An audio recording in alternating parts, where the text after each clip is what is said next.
আমরা অনেকেই বাড়িতে বা ব্যবসাস্থলে ভগবান গণেশের ফটো বা মূর্তি রেখে আমরা পুজো করি, কিন্তু জানেন কি এই ভগবান গণেশের সুরেরও অনেক রহস্য আছে। কোন দিকে ভগবান গণেশের সুর থাকা ভালো, কোন দিকে থাকা অশুভ, সেটা হয়তো আমরা অনেকেই জানি না। চলুন আজকের এই রিলস বা ভিডিওর মাধ্যমে আমরা সকলে জানবো।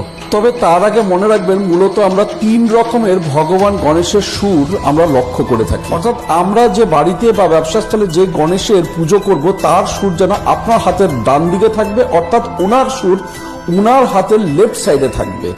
এরকম মূর্তিকে বলা হয় বামামুখী মূর্তি। মনে রাখবেন, এই বামামুখী গণেশের পুজো আপনার গৃহ এবং ব্যবসা স্থলের জন্য সার্বিক উন্নতি প্রদান করে থাকে এবং কখনোই আপনার গৃহে বা বাড়িতে বা ব্যবসা স্থলে কখনোই দারিদ্রতা বা সেই জায়গা কখনোই সেই অভাব তৈরি করে না। তার কারণ এই রকম বামামুখী মূর্তিতে চন্দ্রনারী অ্যাক্টিভ থাকে, যা পজিটিভ এনার্জিকে অ্যাট্রাক্ট করতে সাহায্য করে।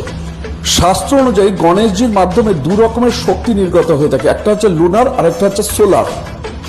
এই লুনার শক্তি ওনার লেফট নস্ট্রাল দিয়ে নির্গত হয়, আর সোলার যে এনার্জি সেটা ওনার রাইট নস্ট্রাল দিয়ে নির্গত হয়ে থাকে।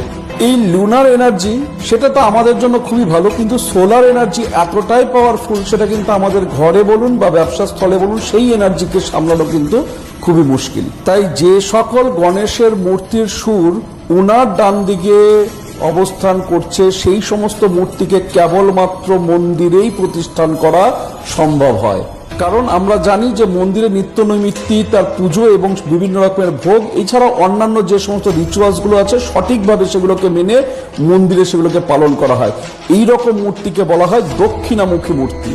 আর যে সকল গণেশের মূর্তির সুর লম্বাভাবে অবস্থান করছে, সেই সকল মূর্তি জানবেন কেবলমাত্র তন্ত্রক্রিয়ায় অথবা সাধু বা সন্ন্যাসীদের জন্য উপাসনার ক্ষেত্রে একমাত্র উপযোগী।